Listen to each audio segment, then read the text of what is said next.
Now, your liver is one of the largest internal organs in your body, and it's the only organ that has a superpower that it can regenerate. And no other internal organ can actually do that. But the problem is that 2.2 million deaths worldwide are just caused because of liver problems. That's approximately 1 out of 25 deaths globally. And most of the problems when it comes to the liver are all on the things that we consume. So, what are the foods that are damaging your liver, and how can you avoid them? Well, let's try and understand this so that you can have a healthier liver for a longer time. Because as the famous saying goes, that we all are a liver. Now, the very first thing that you should avoid, or the foods that you should stay away from, is an HFCS, or your high fructose corn syrup. Now, when you have something like fructose, it's mainly processed in the liver. And unlike other sugars, fructose is stored in the liver as fat molecules, and it is not used as energy like other sugars. So when you have foods with a lot of fructose, it leads to higher levels of triglycerides, which is a type of fat in the liver.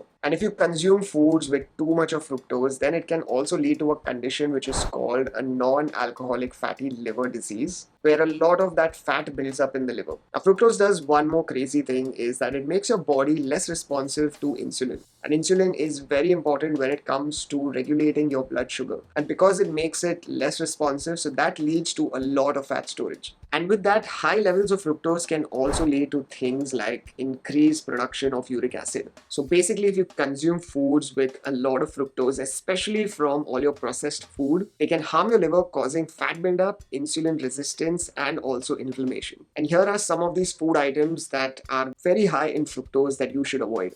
One is many granola, breakfast, and even protein bars. Now, many of these granola, breakfast, and even protein bars are sold as being high in protein and very rich with nutrients, but they have a lot of sugars in them, especially fructose. So just make sure that you check the ingredient section. Number two, and most of us are not really going to like it, but it's your flavored coffees. So if you like your flavored coffees, which are your lattes, your mochas, your frappuccinos, and anything to do with a lot of flavor added, especially from the most famous and commercial coffee outlets, they might have a lot of these added sugars and a lot of fructose, which might be present in their syrups and even in those sauces that they use. The next is your fruit juice and fruit drinks. Now, the thing is, when you take a fruit and you make it into a juice, you lose most of the fiber in it. But since you've removed all the fiber and it's just the juice, it is going to be very high in sugar and fructose. And even if you commercially buy a lot of these juices, which come in these packages like your Tropicana or your Real or any other form of juice brand, other than not just having fiber, they also have a lot of fructose in them and a lot of preservatives. So that's literally like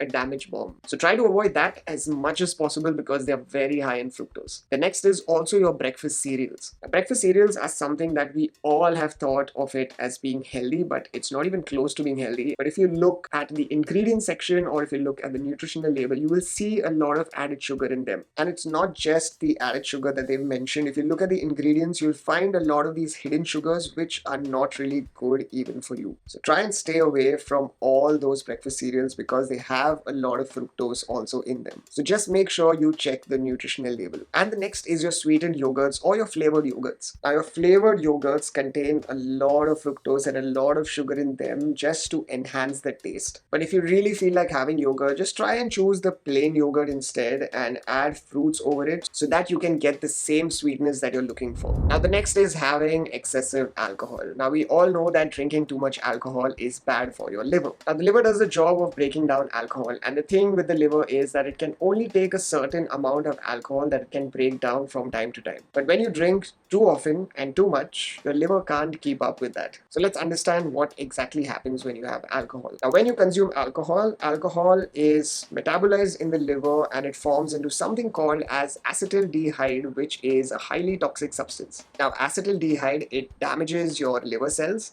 and it also triggers inflammation within the liver. Now, this chronic inflammation can lead into something or a condition that is called alcoholic hepatitis. And apart from that, just having alcohol also disrupts the balance of fats in the liver, basically leading to a lot of accumulation of fat in the liver that causes a fatty liver, also known as an alcoholic fatty liver, which pretty much looks like this. And over time, this fatty liver can cause a lot more damage. So if you have prolonged inflammation and if there is a lot of liver cell damage, damage, then this will lead into the formation of a scar tissue damage in the liver, which is also called as fibrosis. Now, as fibrosis advances, it can lead to something called as cirrhosis, which is a lot of liver scarring, and also your liver doesn't function properly. And cirrhosis is something that is irreversible, and it can lead to liver failure and many other complications when it comes to your liver. And I'm not done yet, because alcohol also messes with the vital functions of your liver, which is your detoxification, metabolism of nutrients, and production of proteins that are necessary for blood clotting and immune function. So basically, alcohol in any form is not really good. And if you want to stay away from this fatty liver, then you should just try and majorly avoid all the hard drinks, which are your whiskey, vodka, and every other ones which are your hard liquor. Beer and wine are a little different as they have less alcohol as compared to hard liquor, but it doesn't mean that you can consume more, because too much of them can also harm you. And try to avoid having alcohol too often so your liver can also detoxify itself.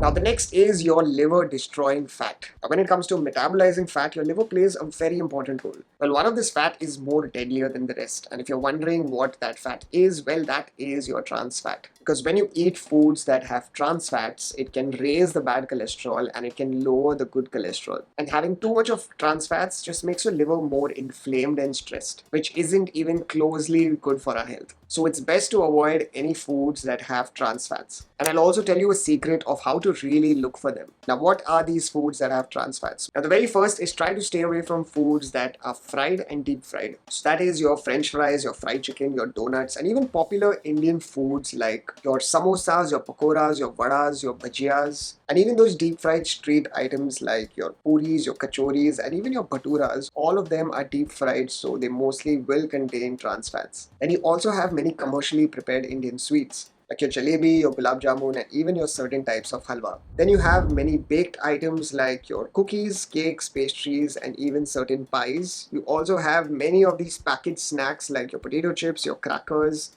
microwave popcorns, your namkeens, and many other savory items. And many a times, even instant noodles can be a part of it. So just make sure that you check the ingredient label. Then you also have margarine and certain kinds of butter substitutes. And one thing that I feel you should really stay away from is processed or frozen foods, especially those ready-to-eat snacks. So just keep them as away as you can unless you really are desperate or in a situation where you require them. And with that, also things like your pre-made dough or any product like your biscuits, your rolls, and even the pizza doughs. Now, I know when you look at this list, you might be thinking that there are thousands of items that can come under trans fats. So how do you really figure out trans fats? Well, that's the secret that I'm going to tell you, and it's very simple. Just look for two things. Look for the ingredients in the food label that says partially hydrogenated oil or hydrogenated oil. So even though companies don't have to mention it on their nutritional labels, if you see these two terms anywhere in your ingredients, that means this food has trans fats. Just be mindful about the serving sizes, because even though the serving sizes are very small, but they can all add up at the course of the day, especially if you're consuming these trans fats every day. Now, another thing that you should really stay away from is processed meat. Now, I know many of you are going to be heartbroken listening to this, because some of these foods that I'm going to mention might be your everyday breakfast foods. But to be honest, these foods that I'm going to mention are very harmful to the liver, because they do one thing is they increase your cholesterol levels. And when your cholesterol levels are high, that means a lot of fat is accumulated in the liver. But other than just increasing your cholesterol levels, they also have many things in it that are not really good for your liver. Many of them have something that is your nitrites and your nitrates, which are used as preservatives to enhance the color of the food. For example, if you've seen the pink color in ham, well, that is not the natural color of ham. That is due to adding of nitrites in it. So when you add in the nitrites, it's what gives that ham the very pinkish color that we all know of. And foods with a lot of these nitrites and nitrates just disrupt the whole functioning of the liver, and they increase the chances of you getting liver diseases. Now, nitrites can also react with some compounds in the stomach to form something called as nitrosamines, which is a carcinogen. And not just that, these foods also do something very crazy when you cook them, especially if you're using some of the Western methods. So if you take these processed foods and if you're grilling, frying, or even smoking them, this can lead to the formation of advanced glycation end products,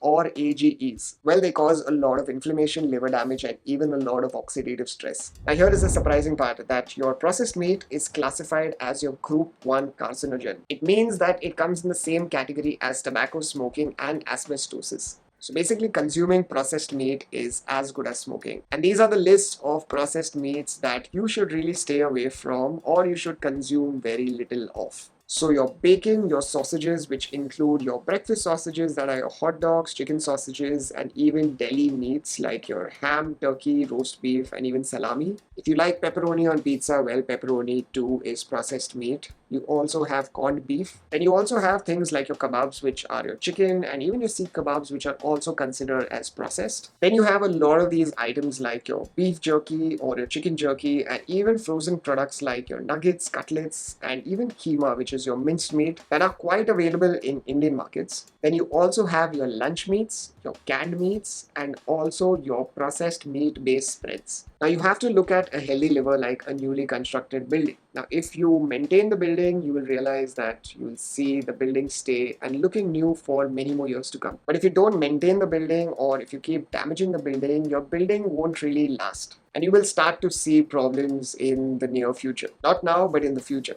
And it's the very same thing with the liver. If you take care of your liver will last for many years to come. But if you keep damaging it, you will see the results of that sooner or later. And the best part about your liver is that it is constantly working even to repair itself. But the thing is that when you excessively damage it, it can't really do anything. So just make better choices, avoid all the things that I mentioned above, and keep your liver healthy. And if you like what you saw, do check out any other video on this channel. And until we meet again next, don't stress and be awesome. Rocher that.